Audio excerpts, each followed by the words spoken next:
Hello there, world of tankers. Welcome to the channel. I'm your host, Droodles Blitz, and in today's video, I'll be playing in the Tier 10 Blitz Nation Tech Tree Heavy, the Atlas. This is a very strong vehicle, mainly due to its armor. And in the latest update, armor has gotten even more effective. You now get 4% extra armor on your turret and hull, instead of 3%. And not only that, but vehicles now feature substantially less penetration due to the calibrated shell's nerf. However, the Atlas has APCR, which actually means it gained penetration, now sitting at 357 millimeters. In other words, yeah, this tank is no joke. It already had one of the strongest armor profiles in Tier 10, and now it has even a stronger armor profile, and it gained pen. So you're not going to struggle to cut through anything, and they're going to struggle even more to cut through you. So, as always, if you enjoy content like this and you want to see more in the future, make sure to smash that subscribe button, and we're going to see what we can do in the Atlas here today. I am really interested to see how this thing's armor is going to perform. I'm very happy I did not finish 3-marking the VK90, because obviously with the armor changes, the VK90 is an incredibly dangerous vehicle, and I'm hoping that it does a pretty good job with this update. So, let's see, we got a Rhino and a Chieftain. Apart from that, there's really not much else in terms of heavies. Alright, I mean, I'm just gonna speed on in and we'll play it by ear. The nice thing about the Atlas is it is pretty fast. You can see we're already up to 38 kilometers per hour. It's a fairly fast tank, which means that you don't have to worry too much about getting caught out in the open or in the crossing. So now that we're over here, we can keep on going. Let's see, is there anybody over here? Not yet. Okay. Let's keep crossing. Hello, hello, hello. Alright, doesn't look like there's anything on base A. Now that's not to say there isn't anything. For example, we have the Rhino. We got 240 damage into that player, and, well, my gun did not work too well there. Only 1 out of the 3 shells we fired actually ended up hitting, but that's not too bad.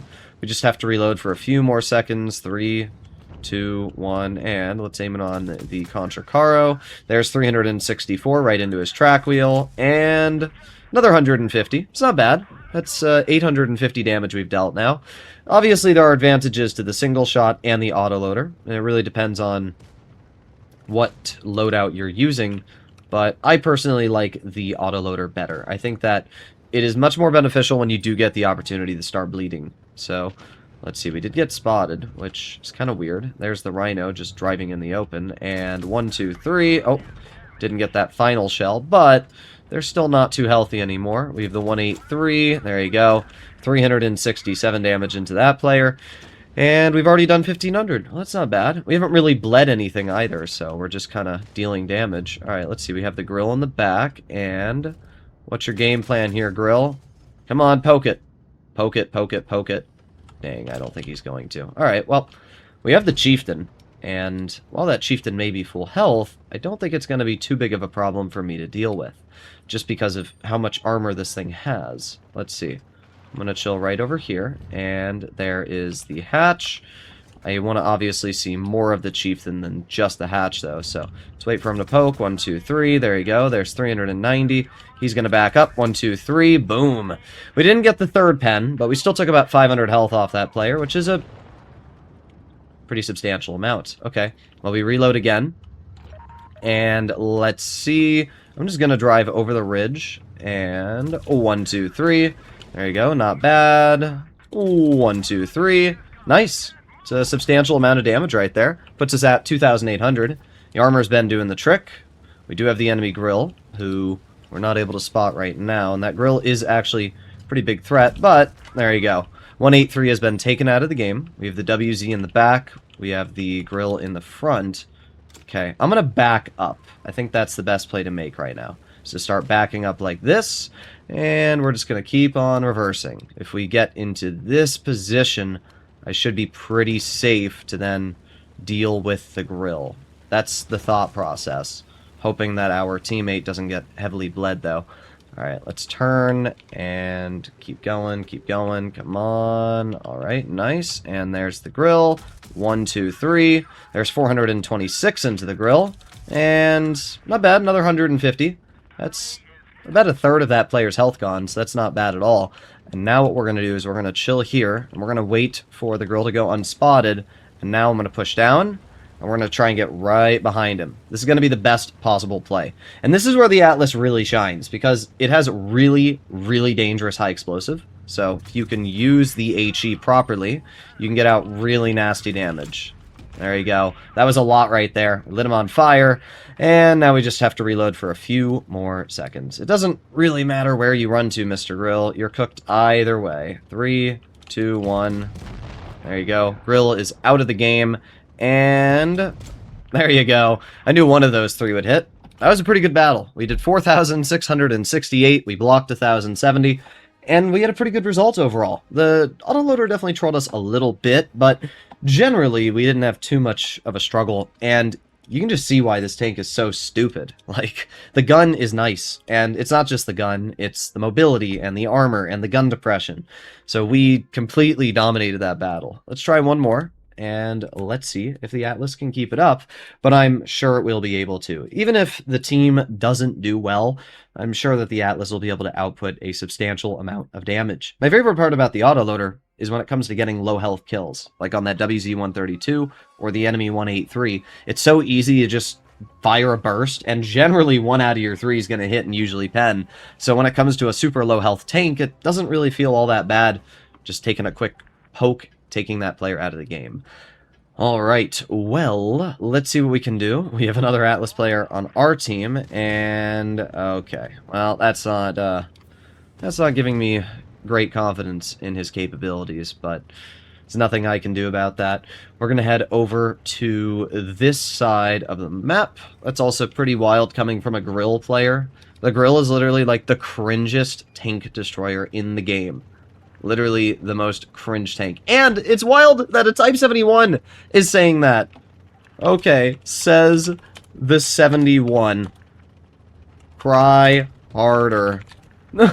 You have premium AP with 350 mils of pen, some of the best armor and gun depression, and you're malding about an Atlas? What are we crying about, my guy? Oh my god. I never can understand the level of cope some of these players have. Alright, well, let's go for 1, 2, 3. That would have been an advantage for the single shot right there, but... okay. Let's reload again. Come on. We're not going to be able to hit the Leopard. Oh, we have the enemy 116. We have the Type 71. There's 330 off of his vehicle, and... well, not a lot, but I'll take it. It's better than nothing. We're up to 500 damage now, and the enemy team has base cap, so that's the big thing we're going to have to worry about. But generally, I don't think we're going to have to worry too much. We have the enemy minnow in front, and 1, 2, 3. There's 200 damage into the minnow, and 124. Again, this gun does very well close range, so at distance we're not going to be dealing a whole lot of damage. Our Atlas is also not very good, but we need to move up because of the base cap at this point, so that's what we're going to do. We have the Type 71 in mid. Let's head over here, and oh, Type gets shot. Nice. Okay, I'm going to keep moving up. We'll see if we can get some damage into these players. There is the enemy Atlas. We have the Leopard, and I'm hoping that this Leopard backs up, which they do. There's 380 damage into their tank. Leopard's going to run. This Atlas is super duper scared of me, which is kind of funny. There you go. Nice 308 into the enemy Type 71. It's pretty good, actually. We've done a pretty solid amount of damage into that type. Alright, I'm going to move over here with the E100, and unfortunately he's going to cut me off, which isn't very helpful. We need to make a play, though, because base cap is going up rather fast. So I'm going to move over here, and 1, 2, 3. Unfortunately, none of those shells ended up penetrating, but we got our E100 blocking us. Good job, E100.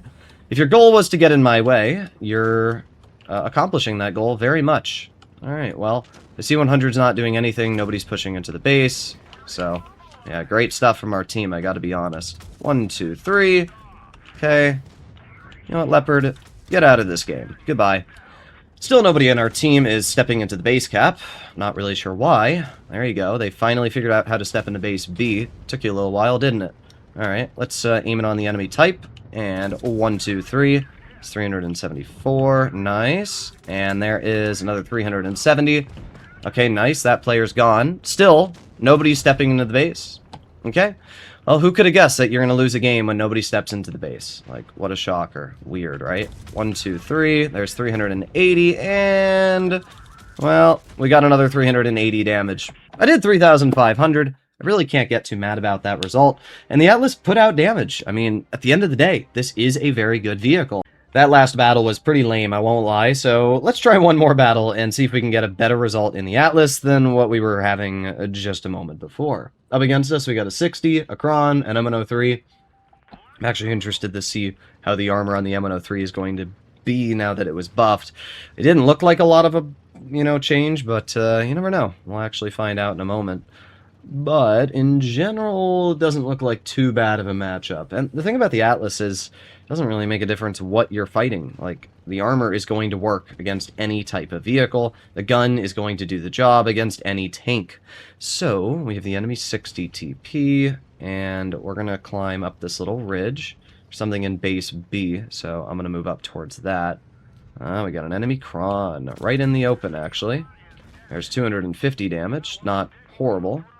Sheridan, I'm not really sure your game plan, but, well, if your plan was to lose a lot of health, you definitely accomplished it. That was a pretty big chunk of your HP gone right there. Alright, well, we're gonna just make sure that the Sheridan can't poke me. I don't want to lose a lot of health. Oh, we got the enemy K91. There's 336. Interesting decision. I want to back up, but this SU is literally, like, completely in my way. There we go. Because we need to push over here and take the 60 out of the game, and also the grill. But the only way I can do that is if I get over and support my E6 who's killing himself and the rest of my team. So we're going to do that now. We're going to move up. We got the 60 TP, 1, 2, 3. Nice little ram as well. This thing is very heavy, so it's quite good at ramming. Nice. 812 damage right there. And now we're just going to gun block the 60. There you go. We get a bounce. SU's doing his thing. SU should be able to get the clear into this player. Fortunately for me, the Sheridan, once again, the sucker of fun, takes a pretty sizable chunk of my HP away. Alright, let's push the Kron. 1, 2, 3. There you go. Nice 395. Kron misses me. 1, 2, 3. There you go. Kron bounces my track. At this point, you're not doing very good, because you've dumped your clip, which means you have no DPM. And not only do you have no DPM, but I don't rely on DPM that way. However, I do rely on a K91 not clipping me across the map, so actually, I don't want to over-aggress. We just want to be a little safe. I didn't think the K91 was just going to drive into the open like that, so oh well. Alright, we reload again. Kron is still miserably failing to cut through me. Take a nice little hatching shot, and 1, 2, 3. Beautiful. That's 3,400-ish damage, and all that's left is the K91. Alright, well, let's move up a bit. See if we can get some damage into the K91. Aiming. 1, 2, 3. I'll take it. That's 3,600 damage. And again, a really good result. We blocked over 2,000. I made a bit of an over-aggression. I probably shouldn't have on the Kron than K91 there. But again, the armor, just everything bounces you now. It's insane. I would argue that the Atlas is probably the best tier 10 heavy when you add everything together. I mean, it really doesn't have a downside, and unlike a lot of the other heavies, it didn't lose in terms of penetration. It actually gained. So you went up when all the other heavies went down. Your armor went up when all the other heavies basically kind of lost armor when you're driving this tank. So yeah, it's pretty crazy. But let me know in the comments what you guys think. Hopefully you enjoyed the video, and I'll see you all in the next one. Bye-bye.